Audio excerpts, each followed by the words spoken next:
Rebonjour. Donc nous revoilà pour la deuxième partie de notre panettone. Donc une demi-heure se sont écoulées, 40 minutes. Ma pâte elle a doublé de volume. Maintenant je vais intégrer le beurre, le sucre cassonade et le jaune d'œuf. Donc je vais débaquer et on va pouvoir travailler comme une version briochée. On va un peu fariner. Donc elle a bien pris sa première fermentation. Voilà.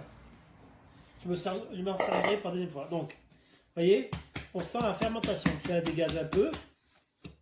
Maintenant, on va intégrer le beurre.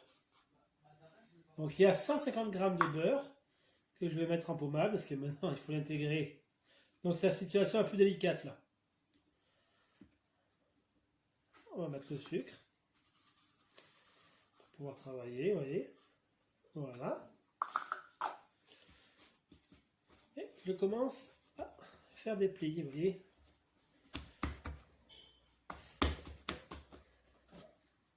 Un premier jaune d'œuf. Vous voyez, c'est...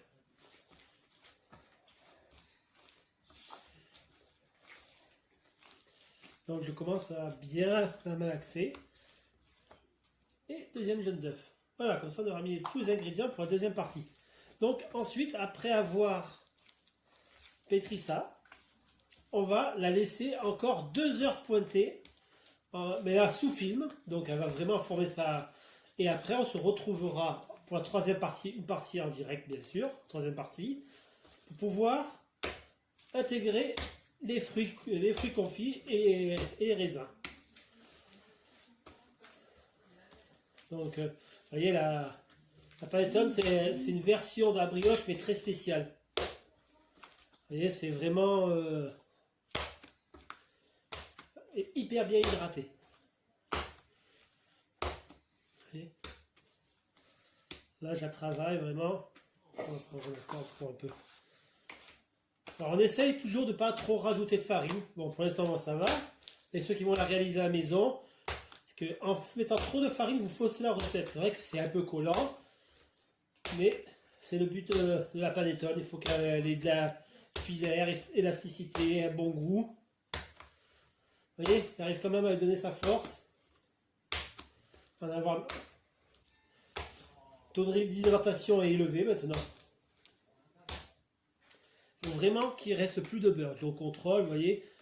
Voilà, et donc il n'y a vraiment plus de beurre. Ma pâte, elle est hyper lisse, hyper liquide. C'est pour ça que la deuxième fermentation, c'est la plus importante. C'est-à-dire celle-là, elle va durer 2 heures. Donc une fois que la fermentation sera faite, on se retrouvera nous pour le live.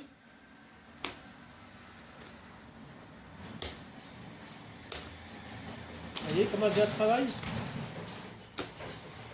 Vraiment bien élastique. Hein,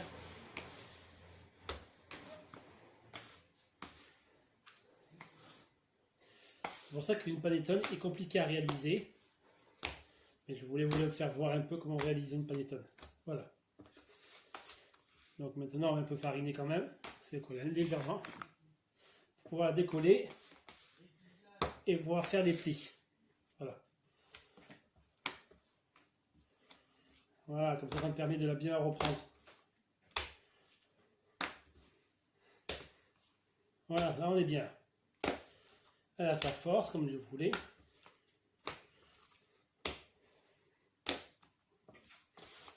Voilà. Donc, bien liquide, comme vous pouvez le constater. Maintenant, on va pouvoir la mettre en bac. Donc, je vais la... Vous voyez ? Et là, on va la laisser un peu plus longtemps cette fois-ci. Donc, je farine mon bac. On va la laisser 2 heures. Voilà. Donc, je prends vraiment des petits morceaux. Voilà. Donc, on est à la deuxième étape. Voilà. Je vais la laisser 2 heures filmer et on se reverra 2 heures pour le direct et pour voir ce que ça a donné pour pouvoir faire la troisième étape. Merci.